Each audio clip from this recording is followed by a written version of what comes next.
नमस्कार दोस्तों, मेरा नाम है विशाल। मैं रिसर्च एनालिस्ट हूँ स्टॉकबॉक्स टेक्नोलॉजीज़ में और मैं आप सबके लिए लेकर आया हूँ बिजनेस स्टैंडर्ड एनालिसिस वीडियो। यहाँ पे हम डिस्कस करते हैं और एनालाइज करते हैं बिजनेस न्यूज़पेपर्स के आर्टिकल्स को, सीखते हैं एनालाइज करना कैसे। और यहाँ पे हम लोग इंपॉर्टेंट आर्टिकल्स डिस्कस करेंगे, सिर्फ सब पूरा न्यूज़पेपर नहीं बल्कि वो जो हमारे लिए इंपॉर्टेंट है, बिकॉज सब कुछ इंपॉर्टेंट नहीं होता पूरे न्यूज़पेपर में। एडवर्टाइजमेंट्स होते हैं और कुछ इरेलीवेंट आर्टिकल्स भी बहुत सारे होते हैं। सो यहाँ पे हम कॉज और इफेक्ट को एनालाइज करेंगे इन सारे जितने भी आर्टिकल्स हैं उनके। तो शुरुआत करते हैं सबसे पहले आर्टिकल से। पहला आर्टिकल है एम्पावरिंग कंज्यूमर्स। अब देखेंगे इस वक्त पे इंडिया में कंज्यूमर जो है काफ़ी ज़्यादा अब अवेयर होते जा रहे हैं पहले से। जैसे कि कुछ सोशल मीडिया हमने देखा है कि एक्टिविस्ट भी कह सकते हैं हम, सोशल मीडिया चैनल्स हैं और इन्फ्लुएंसर्स हैं जिन्होंने बहुत ही अच्छे अच्छे कैंपेन्स रन किए और काफ़ी अच्छे एक्सपोजर किए कि किस तरीके से इंडिया में जो प्रोडक्ट्स हैं अपने आप को बड़ा ही हेल्दी पोर्ट्रे करते हैं एड्स में कि तो बड़ा हेल्दी है, लेकिन हेल्थी नाम का उसमें 1% कुछ भी नहीं होता। वो एक्चुअली बहुत ज़्यादा हानिकारक होते हैं, बट गवर्नमेंट और FSSAI वगैरह इस पर कभी कोई एक्शन नहीं लेती, वो सो रही हैं 20 साल से। सो यहाँ पे अगर आप देखें तो एक वेलकम डेवलपमेंट हुआ है फाइनली लास्ट वीक, ठीक है। And food safety and standards authority of India FSSAI ने अप्रूव किया है एक अमेंडमेंट। अमेंडमेंट का मतलब होता है चेंज, हमेशा याद रखिएगा, ठीक है। अमेंडमेंट का मतलब एक change to food safety and standards labelling and display regulation 2020, ठीक है। यहाँ पे अकॉर्डिंगली, इसके अकॉर्डिंग, नए रजिस्ट्रेशन के अकॉर्डिंग जो पैकेज्ड फूड आइटम है ना, जो हमें पैकेट्स में मिलते हैं, वो इन्फॉर्मेशन डिस्प्ले करेंगे कि इसके अंदर कितना सॉल्ट है, कितना टोटल शुगर है, कितना सैचुरेटेड फैट है, वो भी बोल्ड और रिलेटिवली बिग फॉन्ट में। यस, तो अब तक क्या हो रहा था कि जो कंपनीज बोल रही थी कि हम एक हेल्थ कंपनी है, हमारे तो प्रोडक्ट्स हेल्थ को बढ़िया करता है, वो क्या बेच रहे थे हमें? वो हमें सिर्फ शुगर और सॉल्ट और सैचुरेटेड फैट बेच रहे थे। 1% भी उसमें कुछ अच्छी चीज़ नहीं थी। जैसे ड्रिंक्स, वो कहते हैं वी आर, वो मैंगो दिखाते हैं अपने एड्स में, ऑरेंज दिखाते हैं, एंड रियल में एक्चुअली उसमें लिखा होता है कि नो फ्रूट कंटेंट, ठीक है। तो FSSAI अब कह रही है कि चीज़ें बोल्ड में होनी चाहिए, ये जो खराब चीज़ है। तो अब तक आप बोल्ड में लिखते थे कि healthy, right, vitamin C bold में लिखते थे, और ये बहुत ही छोटा छोटा लिखा रहता था कि इसमें एक्चुअली कुछ है ही नहीं फ्रूट, ठीक है, this is a sugar syrup, बस। तो ये जो इन्फॉर्मेशन है ना, ये अवेलेबल नहीं होता था, ठीक है। मतलब ऐसा नहीं कि इन्फॉर्मेशन नहीं होता था अब तक, ठीक है। सैचुरेटेड फैट, ये सारी चीज़ें अभी तक लिखी होती थी, जितने भी पैकेज फूड आइटम थे सब पे लिखी रहती थी, लेकिन बहुत ही स्मॉल फॉन्ट में, और इन्हें ढूंढना भी पड़ता था, बहुत ईजी था मिस करना। तो अब क्या करना है, इन्हें बोल्ड फॉन्ट में लिखना है, ठीक है। तो ये मूव क्या करेगा, कंज्यूमर्स को और ज़्यादा अवेयर बनाएगा और बढ़िया इन्फॉर्म डिसीजन हम ले पाएंगे। अब हम कंपेयर कर पाएंगे ना कि ये लेट्स से जूस महंगा है, ये सस्ता है। पहले इंडियंस क्या करते थे, सस्ता वाला ले लेंगे, लेकिन अब हम देखेंगे कि सस्ता क्यों है भाई, इस पे तो लिखा हुआ है इस पे सिर्फ शुगर है, सिर्फ सॉल्ट है, राइट।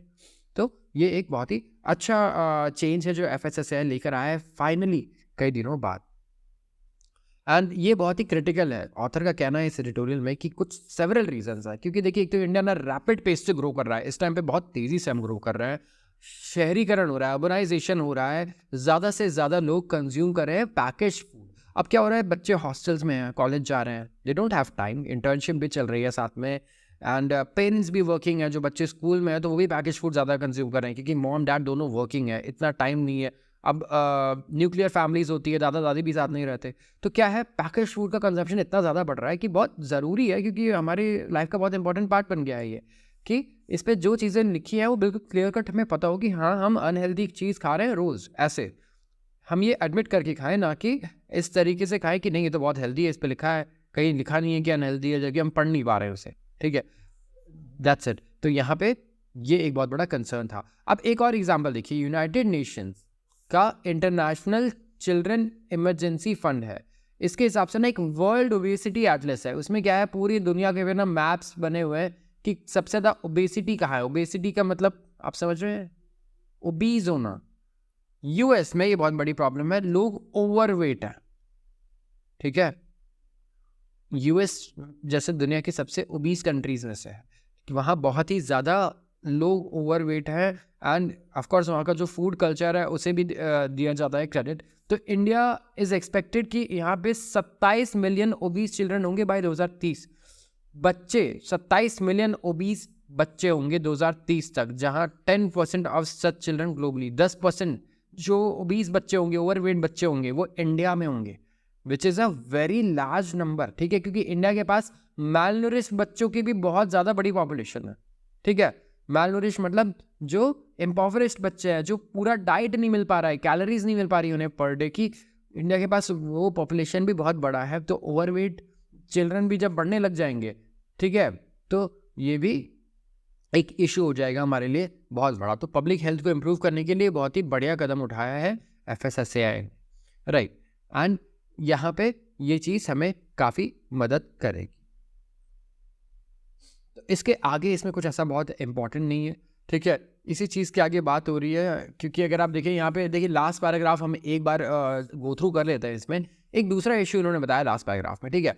एक दूसरा other issue is to tightly regulate what goes into package, ठीक है, जहाँ पे फूड रेगुलेटर को ना और एक्टिव होना पड़ेगा कि जो पैकेज फूड है ना उसमें जा क्या रहा है। लिखा तो है सब कुछ, लेकिन जा क्या रहा है। क्योंकि फॉर इंस्टेंस इंडिया को जो पॉपुलर स्पाइस ब्रांड्स हैं हमारे, ठीक है, जैसे MDH और पता नहीं, मैं नाम नहीं लूँगा किसी भी ब्रांड का, कुछ ऐसे ब्रांड्स हैं जिन्होंने ना बाहर अच्छे खासे मात्रा में एक्सपोर्ट करते हैं अपने स्पाइसेस।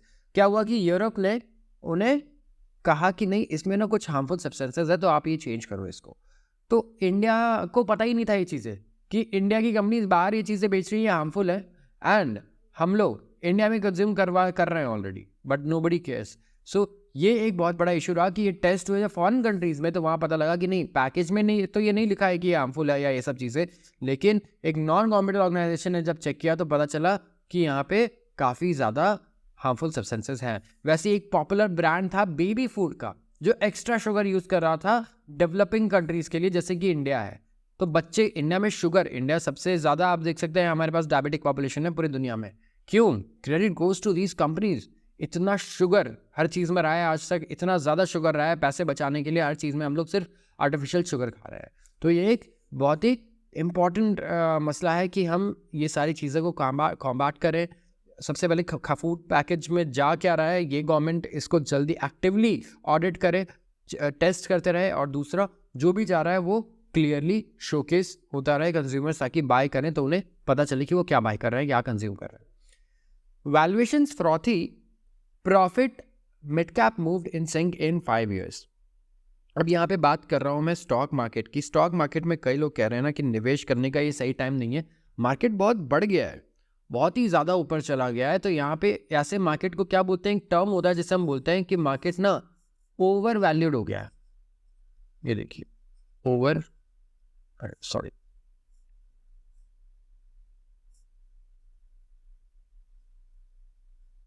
वैल्यूड मतलब ज़रूरत से ज़्यादा वैल्यूएशन मिल गई है किसी कंपनी को, ठीक है। तो ये पूरे मार्केट के लिए लोग बोल रहे हैं valuations frothy, profit mid cap move in sync in 5 years, ठीक है। तो यहाँ पे एक आप कह सकते हैं एनालिसिस किया है इस आर्टिकल में कि क्या सही में मार्केट ओवर वैल्यूड है, और अगर है तो आप कैसे कहेंगे कि मार्केट ओवर वैल्यूड है।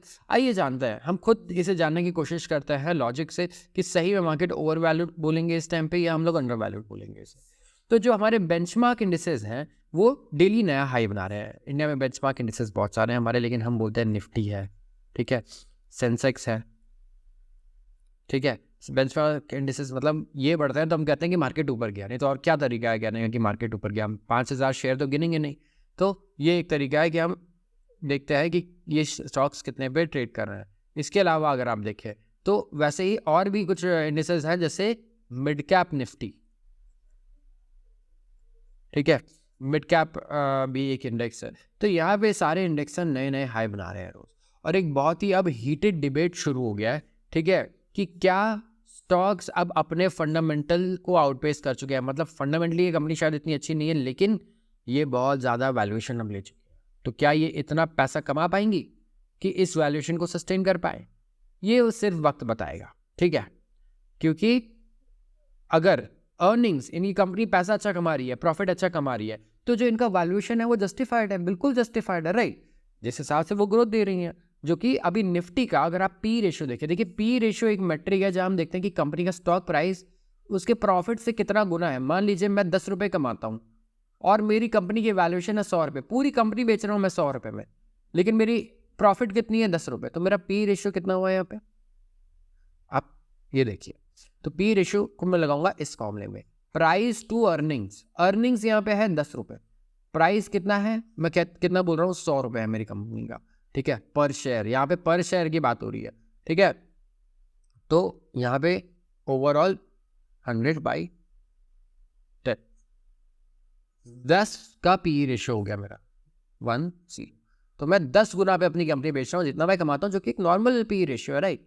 सो निफ्टी का अगर आप पी रेशियो देखें, निफ्टी मतलब पूरे इंडेक्स का, इंडिया के जो मेन इंडेक्स है, ठीक है, हम अगर इसका पी रेशियो देखें अभी, तो ये कितना आ रहा है हमारा, ये आ रहा है करीब 25 गुना। जो हमारी 2024 की अर्निंग्स थी ना, उससे 25 गुना पर ट्रेड कर रहा है हमारा इंडेक्स। तो पिछले 5 सालों में अगर आप देखें तो प्रॉफिट भी बहुत अच्छा बढ़ा है और स्टॉक प्राइस ग्रोथ भी इंडिया में बहुत अच्छी हुई है, और दोनों साथ साथ हो रहे हैं, ठीक है। तो इससे हम ये कह सकते हैं कि हमारे जो मार्केट्स है ना, स्टॉक मार्केट, ये गुलाम है किस चीज़ का, अर्निंग्स ग्रोथ का। अर्निंग्स ग्रोथ है तो ये बढ़ेगा, अर्निंग्स ग्रोथ नहीं है तो ये नहीं बढ़ेगा, सिंपल, जैसे कि होना भी चाहिए। तो जो निफ्टी 50 कंपनीज है, 50 कंपनियां आती है इस इंडेक्स में, निफ्टी नाम के इंडेक्स में, तो यहाँ पे CAGR हमें मिला है कंपाउंडेड एनुअल ग्रोथ रेट 18% का, ठीक है। यहाँ पे जो इनकी अर्निंग्स है, प्रॉफिट है, हर साल 18% के रेट से बढ़ रही है, ठीक है। और जो इनका ग्रोथ है ना, मार्केट कैप मतलब इनकी वैल्यू, मतलब मान लीजिए मैं कह रहा हूँ मेरी 100 करोड़ की कंपनी है, ठीक है, तो वो उसका मार्केट कैप है, उसकी वैल्यू है, वो दिखा रहा है कि मार्केट कैप अभी फेयर वैल्यूएशन पे चल रहा है, जो भी दाम है इन कंपनी के फेयर है, क्योंकि इनकी अर्निंग्स बहुत अच्छी ग्रो कर रही हैं। जो कंपनी अच्छा पैसा कमा रही है, क्यों नहीं उसकी वैल्यू बढ़नी चाहिए, राइट। मैं कह रहा हूँ कि एक कंपनी को ले लेते हैं, चलिए एग्जाम्पल से समझते हैं। मेरी कंपनी है, ठीक है, 100 रुपये की थी, ठीक है, अब 120 रुपये की बेच रहा हूँ मैं अपनी कंपनी को। मैं कह रहा हूँ अब ये 120 रुपये की कंपनी है। मैं ये कह रहा हूँ कि मेरी अर्निंग्स 10 रुपये थी, इस साल मेरी अर्निंग्स 20% बढ़ के 12 रुपये हो गई है। तो क्या मैंने अपनी कंपनी की वैल्यू चेंज की है? पहले 10 गुना पे बेच रहा था, प्रॉफिट 10 रुपये है, ये प्रॉफिट है, और ये मेरी कंपनी की वैल्यू है, ठीक है। ये कितना है? 10 गुना, 10 रुपये का प्रॉफिट, 100 रुपये की कंपनी। अब मेरा प्रॉफिट जब 12 रुपये आ गया है, तो मैं क्या ये नहीं बोलूंगा कि मैं तो अभी भी 10 गुना पे बेचूंगा ना, पिछले बार भी 10 गुना पे ही बेच रहा था, तो 10 गुना कितना हुआ? 120। तो वैल्यू कहाँ, मैं तो जस्टिफाई कर ही रहा हूँ, वैल्यू देखा जाए तो कहाँ बढ़ रही है, बहुत ज़्यादा, ओवर वैल्यू तो नहीं हो रही है। तो लोग यही बोल रहे हैं निफ्टी के बारे में और हमारे शेयर बाजार के बारे में कि भाई आप ये बोल रहे हो कि कंपनी की वैल्यू 100 से कितनी हो गई, 120 हो गई, लेकिन आप ये भी तो देखो कि प्रॉफिट किस हिसाब से ग्रो कर रहा है। प्रॉफिट भी 10 से 12 रुपये हुआ है, प्रॉफिट में 18% की CAGR है, मतलब कंपाउंडेड एनुअल ग्रोथ रेट। सो ये वैल्यूएशन बिल्कुल फेयर है और जस्टिफाइड है। ओवरऑल अगर आप देखिए, जो 10 साल का हमारा एवरेज है प्राइस टू अर्निंग रेशियो का, PE रेशियो का, वो करीब 20.2x है, ठीक है। मतलब एक कंपनी निफ्टी में अगर 10 रुपये कमाती है ना, तो उसकी वैल्यू करीब 202 रुपये होती है, ठीक है। तो इस हिसाब से इस टाइम पे 250 हो गई है। तो ये तो बहुत ही आप कह सकते हैं कि नेग्लिजिबल आप कह सकते हैं कि डिफरेंस है, कोई बहुत बड़ा डिफरेंस नहीं है। और अभी अर्निंग्स रिपोर्ट आनी है इस साल की, अभी शुरू हो जाएंगी, 15 दिन बाद से रिजल्ट्स आने शुरू हो जाएंगे। तो this is not a very big deal, इसका हवा बनाने की ज़रूरत नहीं है। निफ्टी में अगर आप देखें तो अर्निंग पर शेयर आया है 989 रुपीज़ का, जो अर्निंग्स कंपाउंड कर रहा है 15% से। वैल्यूएशंस करंट लेवल पे ही भी रहे अगर, ठीक है, मैं ये कह रहा हूँ कि जिस हिसाब से कंपनीज ग्रो कर रही है ना इस वक्त निफ्टी में, जिस तेज़ी से इनके प्रॉफिट बढ़ रहे हैं, तो अगर अर्निंग्स 15% के हिसाब से बढ़ती है और वैल्यूएशन सेम रहते हैं, तब भी इंडेक्स को, निफ्टी को 26,000 के रेट से ट्रेड करना चाहिए 2025 तक। लेकिन जो प्रोजेक्शंस हैं कि आगे प्रॉफिट होंगे या नहीं, यहाँ पे देखिए थोड़ा संभल जाइए। ये अलग अलग एनालिस्ट अलग अलग बातें कर रहे हैं, कुछ कह रहे हैं कि बहुत बढ़िया प्रॉफिट होगा, कुछ कह रहे हैं कि प्रॉफिट तो बहुत कम होना है। तो ये हमें ध्यान देना होगा, ठीक है, एस्टिमेट्स को देख के चलना होगा कि क्या एस्टिमेट्स हैं। तो एग्रीगेट लेवल, मार्केट लेवल पे जो इंडिया स्टोरी है, ये अभी हाफ वे प्राइस है थ्रू अर्निंग साइकिल। यहाँ पे हमें ये देखना पड़ेगा आगे जाके कि अर्निंग्स किस रेट से बढ़ती हैं। तो अर्निंग्स कंटिन्यू कर सकती है 20% के रेट से कंपाउंड करना अगले 4 से 5 साल, और कुछ स्टॉक्स अपने अर्निंग्स के आउटलुक से और ज़्यादा ही चलेंगे आगे, कुछ पीछे चलेंगे। This is very natural, market में सब कुछ सेम रेट से तो चलता नहीं है। तो दीपक जसानी जो रिटेल रिसर्च के HDFC सिक्योरिटीज़ के हेड है, उन्होंने नोट किया कि दोनों प्रॉफिट और अर्निंग्स, ये दोनों लीनियरली नहीं ग्रो करते। मतलब ऐसा नहीं कि प्रॉफिट 10% बढ़ गया तो कंपनी की ग्रोथ भी 10% हो जाएगी स्टॉक प्राइस की, नहीं, ये कभी भी लीनियर नहीं होता। देखिए इतना सिंपल नहीं होता है मार्केट में सब कुछ, है ना। तो कोई लीनियरिटी नहीं है। इंडिया की GDP ग्रो करेगी 6.5 से 7%, नॉमिनल GDP ग्रो करेगी 10 से 11%। कॉर्पोरेट की जो प्रॉफिट्स है, मतलब कंपनीज के प्रॉफिट 13 से 16% ग्रो करेंगे। तो ओवरऑल CAGR 13 से 14% का मार्केट कैप में हम लोग 3 से 5 साल में देख सकते हैं, ये पॉसिबल है अगर GDP ग्रोथ स्टडी रहता है, कॉर्पोरेट प्रॉफिटेबिलिटी को कोई वरी नहीं है बहुत ज़्यादा, जैसे कुछ डेटा कुछ ख़राब ना आ जाए, तो यहाँ पे इट्स वेरी नॉर्मल कि हम लोग इस रेट से ग्रो करें। तो KI ने अपने रिपोर्ट में हाईलाइट किया कि जो 50 कंपनीज हैं, जिसमें निफ्टी 50 की जो कंपनीज हैं, बहुत ही डाइवर्स वैल्यूएशन पे है। मतलब कुछ कंपनीज 7 गुना पे चल रही है, कुछ 100 गुना वैल्यू पे चल रही है अपने प्रॉफिट के, ठीक है। स्टॉक्स जो 20 गुना से कम वैल्यू पे चल रहे हैं, वो 67% इंक्रीमेंटल प्रॉफिट ग्रोथ दिखा है उन्होंने। तो यहाँ पे कोई ऐसा रिलेशन आप डायरेक्ट नहीं निकाल सकते हो तुरंत कि ये स्टॉक 10% प्रॉफिट बढ़ेगा तो ये कंपनी भी 10% ग्रो करेगी। यस, सो आते हैं दूसरे आर्टिकल पे। अब दूसरा आर्टिकल एक स्कैंडल के बारे में जो है बोइंग से रिलेटेड, ठीक है। ये एक एयरक्राफ्ट मेकर है, ठीक है। जितने भी आप एयरक्राफ्ट में बांटते हो, एयरप्लेन्स में बांटते हो, बोइंग यहाँ पे दुनिया के सबसे बड़े मैन्युफैक्चरर्स और गिने चुने मैन्युफैक्चरर्स में से एक है पूरी दुनिया में। इन्होंने गिल्टी प्लीड किया है जी, इन्होंने कबूला है कि इन्होंने बहुत सारे फ्रॉड किए हैं। यस, एयरप्लेन बनाने वाली कंपनी, ठीक है, दुनिया की सबसे बड़ी। यहाँ पे इतने प्रॉब्लम्स आ रहे थे इनके एयरप्लेन्स में, कभी किसी का दरवाज़ा खुल के उड़ जा रहा है, कभी इंजन फेल हो जा रहा है, करीब सैकड़ों प्रॉब्लम, ठीक है, हर कुछ महीने में हमें सुनने को मिल रहे थे। तो यहाँ पे बोइंग के ऊपर ना इन्वेस्टिगेशन हुए बहुत सारे, जिसके लिए अब इन्होंने कहा है कि गिल्टी प्लीड करते हैं क्रिमिनल फ्रॉड चार्ज को, ठीक है। जो 2 क्रैशेस हुए 737 मैक्स जेटलाइनर्स, जहाँ 350 लोग मरे, ठीक है, एंड जहाँ गवर्नमेंट ने डिटरमाइन किया कि कंपनी ने वॉयलेट किया अग्रीमेंट जो प्रोटेक्ट करता है उसे अपने प्रोसिक्यूशन से फॉर मोर देन 3 years। इसके अलावा इन्हें चॉइस दिया गया है इस हफ्ते, ठीक है, कि आप गिल्टी प्ली को एंटर करें, फाइन को पे करें, ठीक है, as part of sentence, and यहाँ पे या तो फिर ट्रायल फेस करें फेलिनी क्रिमिनल चार्ज पे, and conspiracy to defraud United States.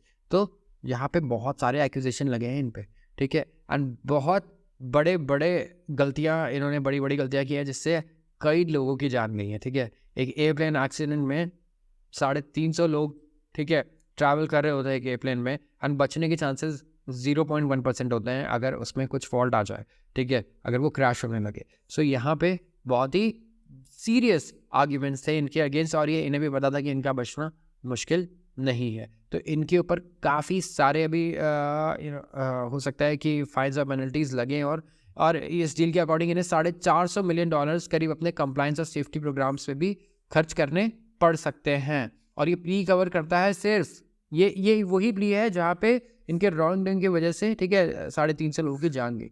तो प्ली का only wrong doing by Boeing before the crashes, मतलब ये 350 पैसेंजर्स की जो जान गई है, ये उसके पहले कि जो इनके स्कैंडल्स हैं ये उसको लेकर आई है, ठीक है। यहाँ पे और भी इन्वेस्टिगेशंस ओपन हैं और भी सूट्स ऐसे ही आते रहेंगे इनके against. I am not going anywhere, Biden tells Democrats. US President Joe Biden ने वाव किया है कि मैं तो प्रेसिडेंशियल रेस में रहूंगा ही रहूंगा, मुझे कोई रिप्लेस करने नहीं आ रहा है।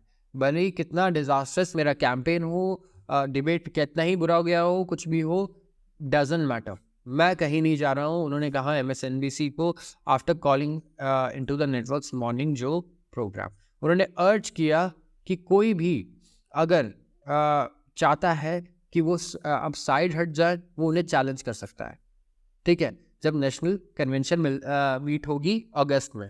और ये इंटरव्यू एक अनदर एग्जाम्पल था बाइडेन का, जो वो रिकवर करना चाह रहे हैं शेकी डिबेट्स।